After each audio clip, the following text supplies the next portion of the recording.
Aleluia! Pastor Gênilson, amigo de ministério, com a graça de Deus também ali tem pastoreado a Igreja Batista do Amor no setor oeste, ele juntamente com a sua esposa, a pastora Valéria, e eles também estão desfrutando de um tempo gracioso, de um tempo de crescimento no setor oeste dessa cidade. E eu queria só te pedir uma coisa nesta noite: abra o seu coração, porque Deus vai continuar falando sobre a sua vida nessa noite de forma poderosa, em nome de Jesus. Que Deus abençoe a sua vida, meu amigo, em nome de Jesus. Tamo junto. Boa noite, irmãos. A graça e a paz, amém?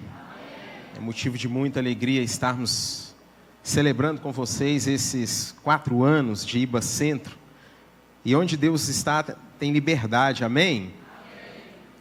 É um novo ciclo, como a pastora Deise disse, e como é bom nós estarmos aqui celebrando 4 anos. E eu costumo dizer que quando se inicia um novo ciclo, é a oportunidade que nós temos para experimentarmos um pouco mais da glória de Deus, amém?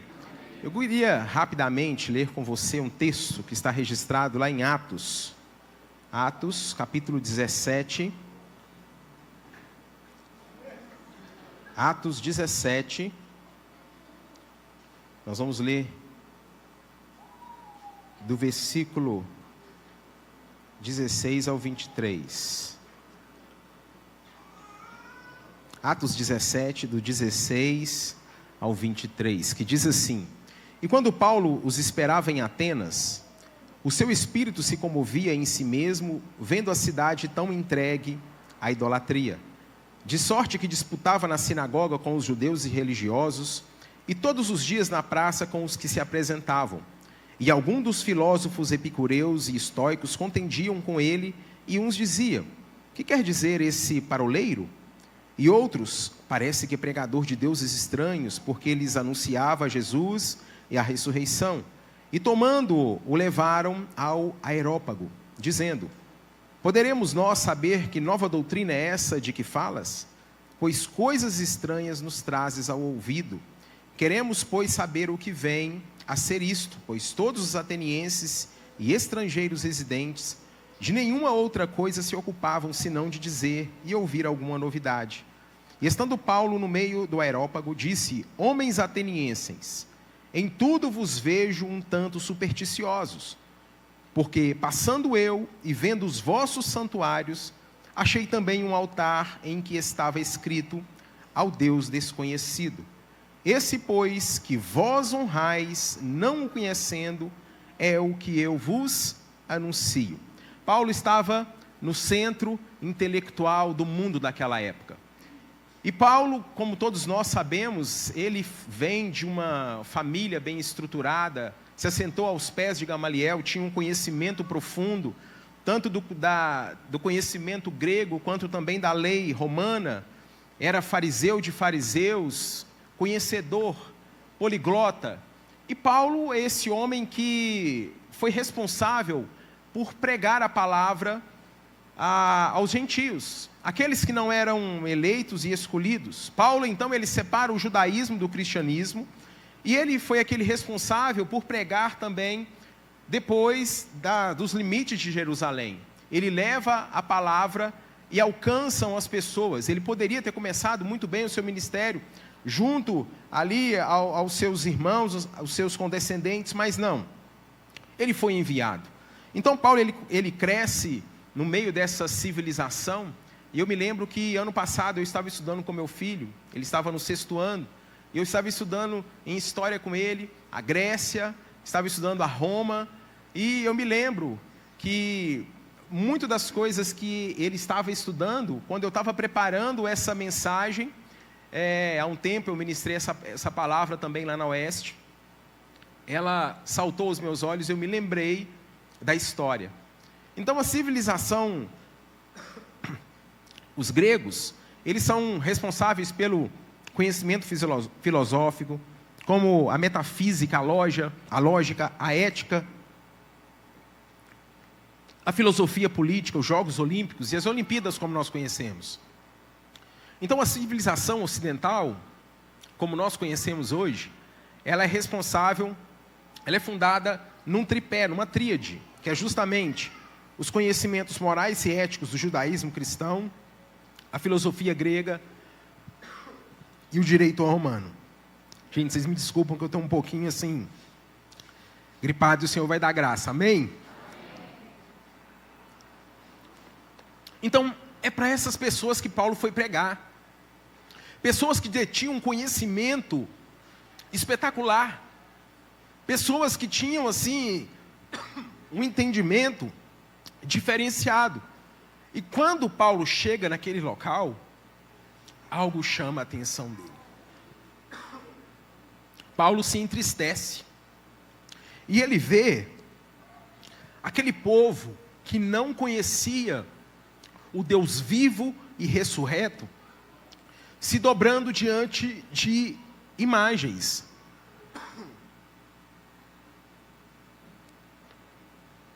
E eram muitas imagens. Quantos aqui conhecem o Deus vivo e ressurreto? E quando nós olhamos para a história da IBA Centro, só é possível uma igreja como essa crescer quando nós somos tocados pelo Deus vivo e ressurreto. Amém? Só é possível assim a igreja crescer. Então Paulo ele fica tão perplexo, tão chateado, que fala: meu Deus, como que pode essas pessoas se dobrarem diante de tantos deuses? Então ele começa a anunciar esse Deus vivo e ressurreto. Ele começa a falar para essas pessoas. E ele fala a respeito de um Deus desconhecido. Só que nós lemos aqui, era um Deus desconhecido, porém eles já haviam honrado. Então eu quero voltar com você na história, 600 anos antes de Paulo estar no Areópago, conversando ali com os filósofos daquela época. Havia uma grande crise sobre a Grécia. E no monte da colina de Marte, era o local onde os anciãos, o conselho se reunia para resolver os problemas que a sociedade enfrentava na época. E naquela época, a Grécia, ela passava por uma grande praga. A cidade de Atenas era somente luto e choro. As pessoas choravam porque todos os dias, em todo o tempo, era culto fúnebre, porque uma praga assolou a cidade. Então eles se reuniram e chegaram num consenso: olha, nós já sacrificamos a todos os deuses que nós conhecemos e essa praga não vai embora, não resolve nada disso. O que é que nós precisamos fazer? Eles no consenso se reuniram e falaram: olha, vamos na sacerdotisa, ela deve ter uma orientação para nos dar e vamos buscar uma orientação com ela. E assim eles fizeram. Os anciãos mais antigos foram até a sacerdotisa e perguntaram para ela. E ela disse que precisava ainda sacrificar a um outro Deus. E eles perguntaram: então por que essa praga caiu sobre nós? E ela disse: olha, houve uma traição entre o rei Meglaques e contra os seguidores de Silom. Mas tudo bem, será que se nós não sacrificarmos aos nossos deuses, eles não resolverão o nosso problema? E sabe o que aconteceu? A sacerdotisa simplesmente disse que ainda era necessário que fosse sacrificado a outro Deus. Então como nós faremos? E ela falou: olha, tem um homem na ilha de Creta chamado Epimênides. Ele vai conseguir resolver o nosso problema. Epimênides é muito sábio e ele vai nos orientar, nos conduzir para que essa praga seja tirada do nosso meio. Um dos anciãos levanta a mão e fala assim: não é possível. Será que nós teremos que buscar um estrangeiro? Será que teremos que ir até a ilha de Creta buscar uma pessoa para resolver os nossos problemas? Um dos outros anciãos então levanta a mão e diz: olha, se tiver alguém no nosso meio que vai conseguir resolver o problema, por favor, se apresente. Se fez o silêncio no local. Ninguém conseguiu resolver o problema. Foram até Epimênides. E quando Epimênides chega em Atenas, algo chama muita a sua atenção. Não foi a quantidade de deuses, porque ele viu um número de deuses, mas o que chamou a atenção de Epimênides também foi a morte que assolava aquela cidade. E ele perguntou: o que é que vocês fizeram para resolver o problema? Olha, nós já sacrificamos a todos os deuses que nós conhecemos, mas nós não conseguimos resolver a situação. E foi por isso que nós o trouxemos até aqui, Epimênides. Então Epimênides dá uma direção para aquelas pessoas e fala para eles o seguinte: olha, a partir de agora eu preciso que vocês separem para mim ovelhas brancas, ovelhas pretas, e deixem essas ovelhas sem se alimentarem, porque amanhã nós vamos precisar delas. E além disso, será necessário que também vocês separem pedreiros, separem argamassa e separem pedras, para que nós possamos, logo no amanhecer, fazer algo. E afinal de contas eu estou muito cansado, eu preciso de dormir, amanhã cedo nós faremos. E assim eles fizeram. Levantaram pela manhã, e quando chegaram ali pela manhã, ao nascer do sol, trouxeram os pedreiros, as ovelhas, a argamassa, a pedra, e ele deu uma direção. E ele falou: olha, é necessário então que vocês daqui a pouco vão soltar as ovelhas. Mas antes de soltar as ovelhas, eu quero colocar aqui para vocês 3 suposições, para que vocês entendam e compreendam o que é que nós faremos aqui. A primeira suposição é o seguinte: é que existe outro Deus, além desses deuses que vocês já sacrificaram e não resolveu o problema. Existe um outro Deus interessado na questão daquilo que vocês estão vivendo. Um Deus cujo nome não conhecemos e que vocês ainda não adoraram. Segundo, eu vou supor também que esse Deus é muito poderoso. Ele é tão poderoso e bondoso que deseja fazer alguma coisa a respeito dessa praga, se nós apenas clamarmos e o adorarmos. E aí um dos anciãos levanta a mão e fala assim: como que nós vamos invocar um Deus desconhecido? Qual é o nome desse Deus? E aí ele responde: olha, para essa resposta é a terceira suposição que eu quero falar para vocês. A terceira suposição é a minha resposta para a sua pergunta. E ela é o seguinte: qualquer Deus suficientemente grande e bondoso para fazer algo a respeito da praga, e tão poderoso e misericordioso, esse Deus vai ouvir o nosso clamor e vai nos favorecer na nossa ignorância, se nós o reconhecermos, o invocarmos e o adorarmos. Então Epimênides dá o grito e dá a ordem: olha, pode soltar as ovelhas. E alguém lá no meio levanta a mão e fala assim, cochicha um com o outro, falou assim: essas ovelhas ficaram a noite inteira, a tarde inteira com fome, elas não vão parar. E ele fala: olha, então vocês vão fazer o seguinte, vão soltar as ovelhas pretas, as ovelhas brancas, mas eu quero que vocês também enviem homens, e esses homens vão seguir essas ovelhas. E quando eles estiverem seguindo as ovelhas, aonde a ovelha deitar, ali nós pararemos e faremos ali um altar de sacrifício. E aí algum fala: não, isso não vai dar certo. Não vai dar certo porque essas ovelhas ficaram com fome e elas vão deitar somente depois que elas estiverem com a barriga muito cheia. Só que Epimênides, antes então de dar essa ordem, ele faz uma oração. Ele se curva, abaixa a sua cabeça e ele diz o seguinte: ó tu Deus desconhecido, contempla a praga que aflige essa cidade, e se de fato tem compaixão para perdoar-nos e ajudar-nos, observa este rebanho de ovelhas. Revela a tua disposição para responder, eu peço, fazendo com que qualquer ovelha que te agrade deite na relva em vez de pastar. Escolha as brancas se elas te agradarem, as pretas se te causarem prazer. As que escolheres serão para ti sacrificadas. Reconhecendo nossa lamentável ignorância, no teu nome eu oro. Então Epimênides orou, se assentou, inclinou a cabeça, e de repente as ovelhas foram soltas. E daí a pouco uma ovelha começou a se abaixar e a deitar na relva. Daí a pouco outra ovelha, e mais outra, e mais outra. E Epimênides fala: aonde essas ovelhas deitarem, então nós faremos agora um altar, e nós vamos sacrificar em todos esses lugares a esse Deus desconhecido. Então um dos oráculos ali pergunta: então qual que é o nome desse Deus que nós iremos sacrificar? Epimênides manda então colocar embaixo daquela placa, embaixo na placa registrado, daquelas pedras, ele manda escrever: Agnosto Teu, ao Deus desconhecido.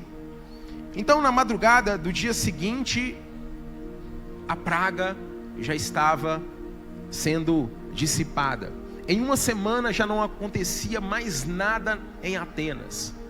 Então as pessoas começaram então a adorar ali a um Deus desconhecido. Os cidadãos festejaram, eles estavam em festa. E depois de algum tempo eles esculpiram inclusive uma estátua de Epimênides diante de um dos templos, de tantos templos que eles tinham. Então os cidadãos atenienses, eles vibraram com o Deus desconhecido. Os anos se passaram, as pessoas se esqueceram de quem era o Deus desconhecido, de quem era esse Deus que havia arrancado do meio do povo ateniense essa praga. E de repente um dos anciãos estão subindo ali o monte, e um vira para o outro e fala assim: olha, Demas, você se lembra daquele dia que nós estávamos subindo aqui e de repente Deus fez algo extraordinário? E aí um Simas vira para Demas e fala assim: como que eu posso me esquecer? Eu era aquele jovem que separei as ovelhas, eu fui aquela pessoa responsável por ajuntar as pedras, a argamassa, separar os pedreiros. À noite eu nem dormi, porque eu fiquei preocupado, eu queria que tudo estivesse assim redondinho. Eu também fui eu que dei uma infeliz ideia. No meio daquele ato acontecendo, algo assim tão sobrenatural, e qual era o nome que nós escreveríamos ali? Eu levantei o meu nome, o meu braço e falei assim: vamos colocar qualquer outro nome, coloca um nome que nós já conhecemos aí. E eles conversando entre si, eles falaram: mas nós precisamos fazer algo. E eles olharam em volta, estava tudo tomado pelo mato, já não tinha mais os altares, mas havia restado um altar. Esse altar, então, eles tiveram uma ideia, eles subiram para um monte ali da colina de Marte, e se reuniram com o conselho de anciãos. E eles falaram: olha, a nossa história, nós fomos livres de uma praga que nenhum outro Deus conseguiu nos livrar. Nós precisamos trazer à memória do nosso povo esse Deus desconhecido que fez algo por nós. E ali naquele conselho, então, eles fizeram algo, eles destinaram parte dos recursos para guardar aquele lugar. Ali então era feito faxina, cuidava daquele local, e restou de tantos altares que eles fizeram o sacrifício, apenas um. É esse local que Paulo está 600 anos depois pregando para essas pessoas, que Paulo está ensinando para essas pessoas, não um Deus que era, totalmente desconhecido para eles. O nome era um Deus desconhecido, mas eles já haviam honrado esse Deus há 600 anos antes. Então Paulo chama a atenção daquelas pessoas, porque afinal de contas, para você conversar com um filósofo, naquela época, mais ainda, você precisaria chamar a atenção dele. Você precisa ganhar a atenção, e qualquer vacilo que você desse, o filósofo entrava e não deixava você mais falar. Então eles pegam Paulo, e Paulo chama a atenção então desses filósofos, e ele então começa a falar, começa a dizer então quem era esse Deus desconhecido. Então Paulo, nós vamos ver aqui que Paulo diz: olha, pois esse que adorais sem conhecer é precisamente aquele que eu vos anuncio, um Deus desconhecido, porém não estranho. Paulo ganha a atenção desses historiadores, e Paulo então ele começa a ensinar para eles quem é esse Deus vivo e ressurreto. E alguns historiadores vão dizer: mas será que esse Deus vivo e ressurreto, Paulo, que você está nos anunciando, será que ele é maior do que todos os deuses que nós seguimos? E você pode estudar na mitologia grega, você vai ver que os gregos naquela época eles adoravam muitos deuses. E ali um deles então levanta a mão e pergunta para Paulo: Paulo, será que Deus é maior do que Poseidon? E Poseidon é o deus das águas. E Paulo então ele dá uma risadinha, se sentindo assim: eu estou em casa. Maior do que Poseidon, você não conhece o Deus que eu sirvo. O meu Deus é muito maior do que Poseidon. O Deus a quem eu sirvo, ele é infinitamente maior. Aliás, não apenas o meu Senhor, mas o servo do meu Senhor é maior do que Poseidon. E eles viram e falam assim: como é possível, Paulo? Poseidon não é o Deus das águas? Sim. Deixa eu contar uma história para vocês. Certa vez, o meu Senhor, ele estava em um monte e ele precisou se apartar ali dos seus discípulos e ele foi orar. E deu uma ordem para os discípulos: olha, vocês vão entrar nesse barco e vão para o outro lado. E de repente, sabe o que acontece? Uma tempestade. Só que de lá, os discípulos avistam o Senhor andando sobre as águas, andando sobre a cabeça de Poseidon. E se não bastasse o meu Senhor andar sobre a cabeça de Poseidon, andando sobre as águas, um dos discípulos, o meu amigo Pedro, ele fala assim: és tu, Senhor? Se és tu, Senhor, faze-me ter contigo. E Pedro, o meu amigo, aquele que está lá pregando para os judeus também, lá em Jerusalém, sabe o que acontece? Pedro também andou sobre a cabeça de Poseidon. Então se Jesus, o meu Senhor, andou sobre a cabeça de Poseidon, ele é maior do que Poseidon. E ali eles perguntam: mas existem outros deuses? Será que o seu Deus, Paulo, é maior do que Hades? Hades é o Deus da morte. E Paulo dá mais uma vez ele dá um sorriso. Ele fala assim: antes mesmo de eu estar aqui vindo pregar para vocês, Hades apareceu para mim. E enquanto eu ministrava, enquanto eu pregava esse Deus vivo e ressurreto, lá no fundo Hades apareceu para mim, e as pessoas estavam tramando contra a minha vida. E eles queriam me matar. E Hades olhava para mim e falava assim: hoje eu te pego. E Paulo, tomado por um espírito de intrepidez e ousadia,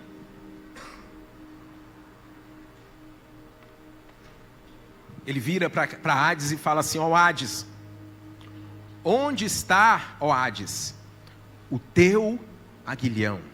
Na cruz foi travada uma batalha, e o meu Senhor venceu a morte. O meu Senhor, ele vive e reina eternamente. Se o meu Senhor venceu Hades, venceu a morte, ele é muito maior do que Hades.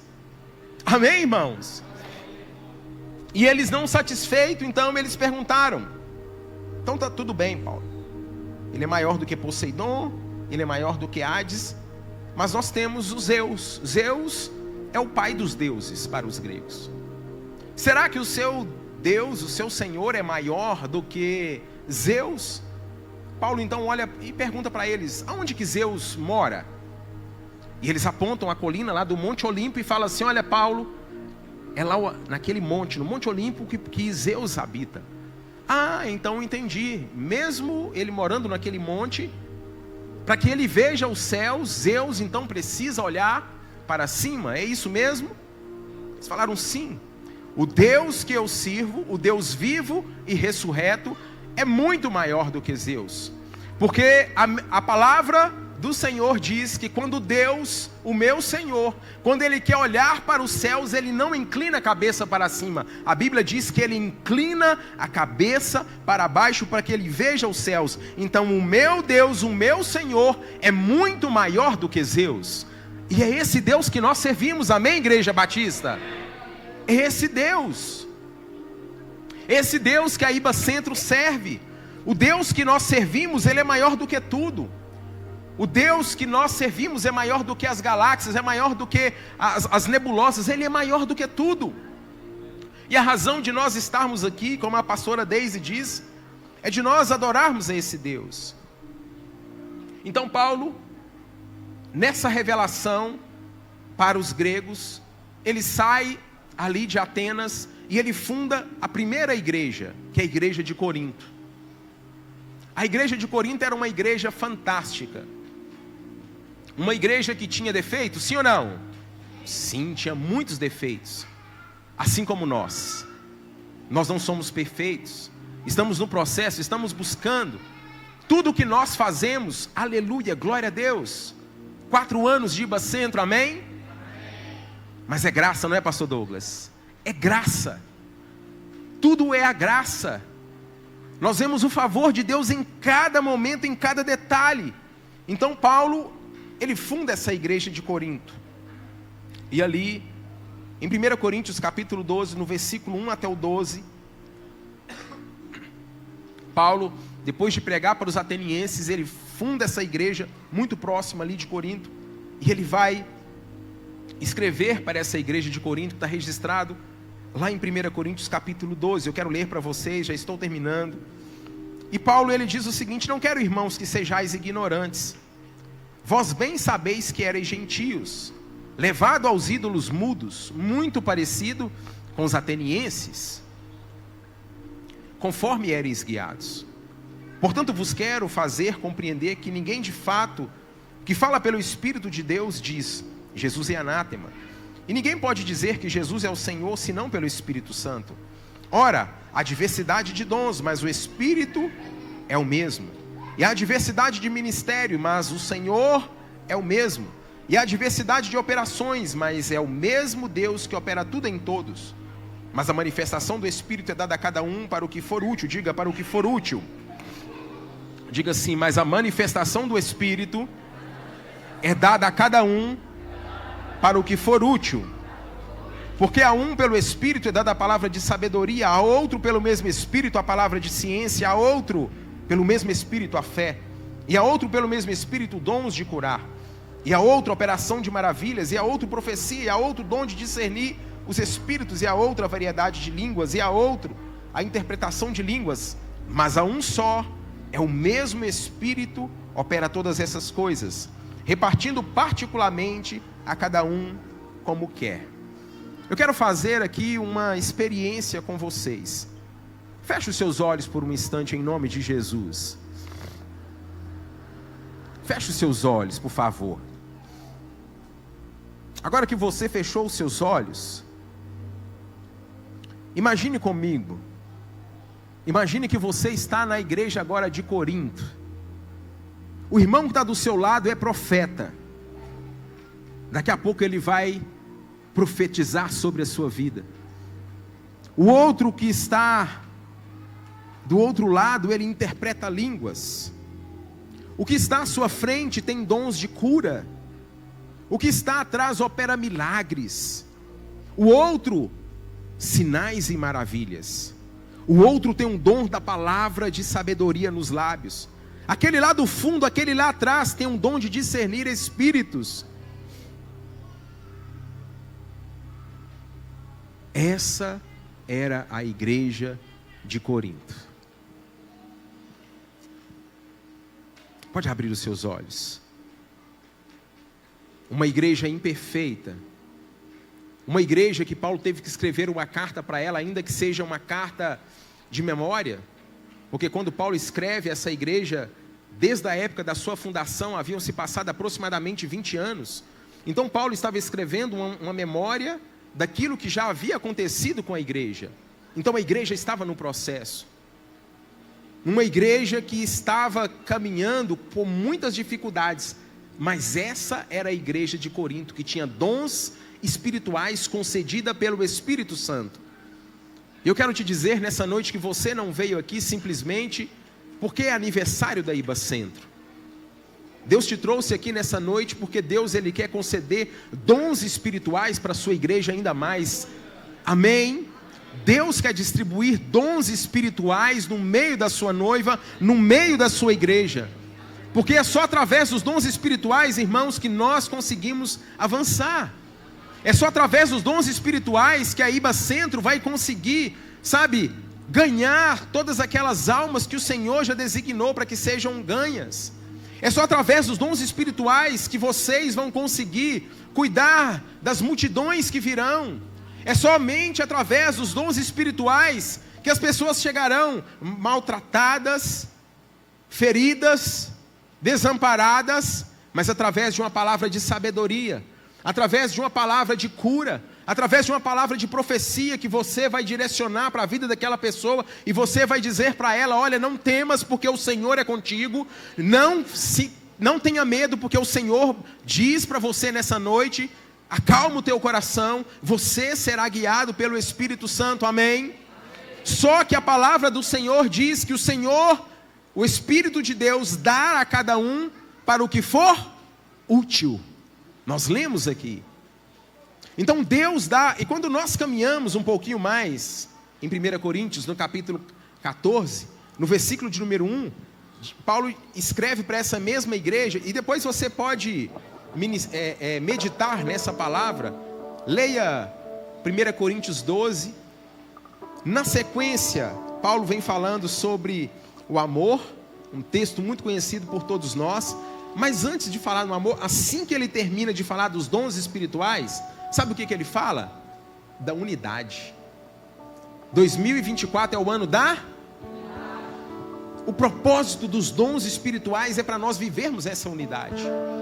Se nós não tivermos os dons espirituais e nós formos tentar viver na carnalidade, não vai dar certo. Então Paulo, ele ministra, e ele está falando para essa igreja cheia dos dons, cheia de defeitos, sim, mas uma igreja que pela graça de Deus experimentou coisas maravilhosas, onde as pessoas recebiam através do Espírito Santo, e à medida que elas iam utilizando os dons para o que era útil, Deus ia acrescentando mais e mais. E no capítulo 14, no versículo de número 1, Paulo diz assim: segui o amor, porque o amor é o dom maior.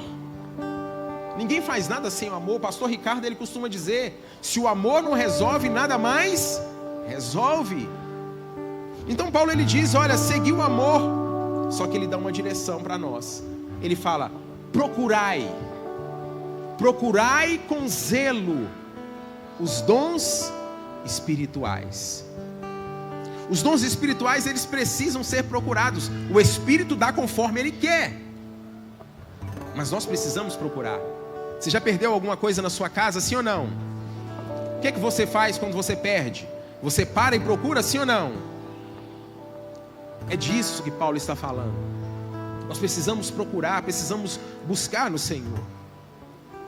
Então, sabe, meus irmãos, Deus tem promessa para a IBA Centro, Deus tem promessa para a sua vida, para a nossa vida, amém? Só que as promessas, elas vão nos encontrar quando nós estivermos no lugar que Deus estabeleceu para nós.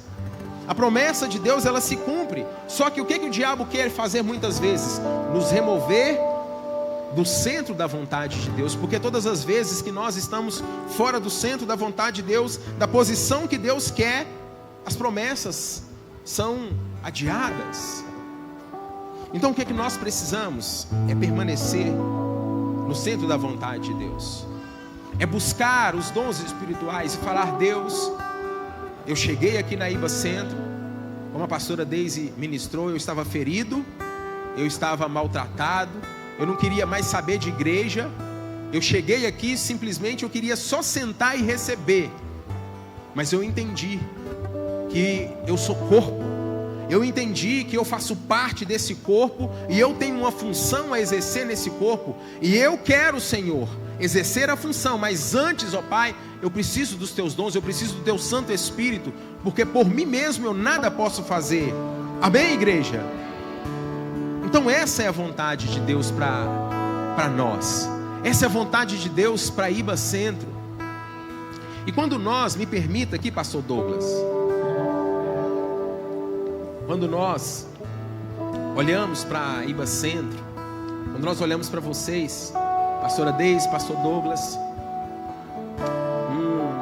um carinho nós também temos muito por vocês. É uma amizade que se construiu ao longo desses anos. Nós amamos muito vocês e vocês sabem disso. E a igreja precisa saber também.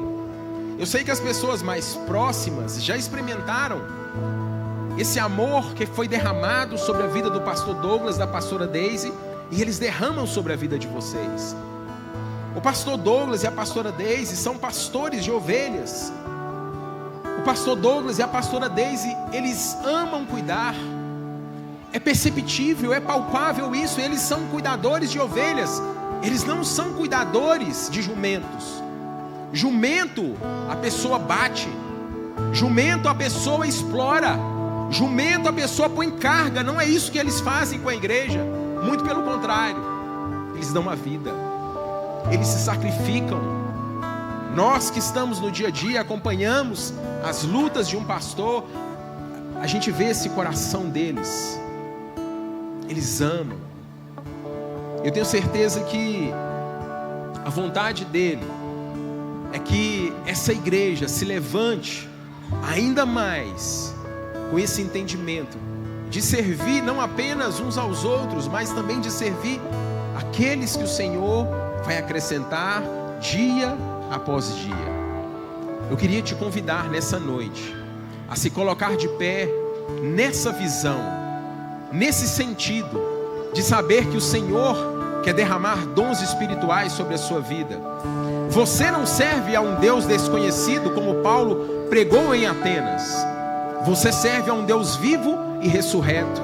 Você sabe de onde Ele te tirou. Você sabe o que Ele fez na sua vida, amém? E Deus tem feito coisas extraordinárias no nosso meio. Eu tenho certeza que Deus, Ele tem planos estabelecidos para a sua vida. O Senhor, Ele quer mais do que ninguém te usar.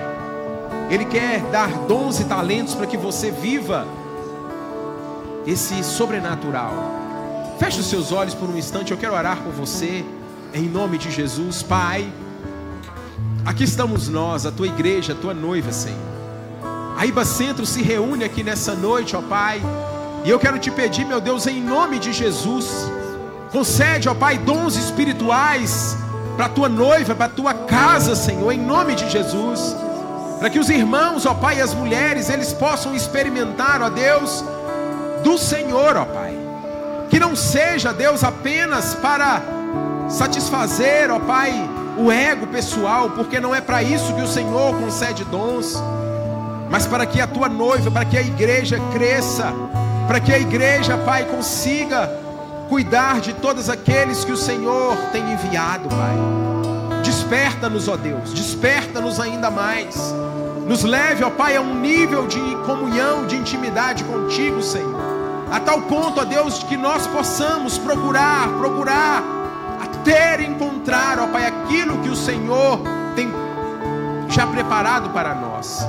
Em nome de Jesus, Pai, levanta, Senhor, levanta homens e mulheres com o coração, ó Pai, queimando na tua presença. Homens e mulheres, ó Deus, que um dia chegaram aqui, Senhor,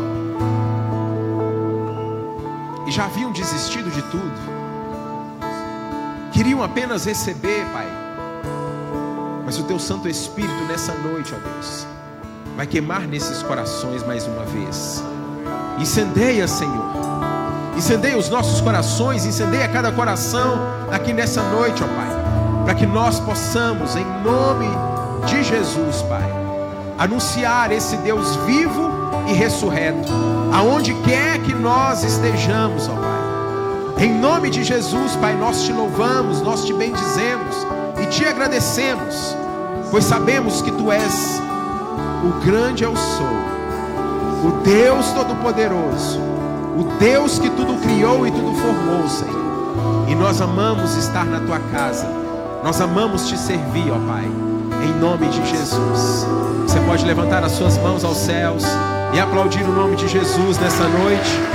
Aleluia.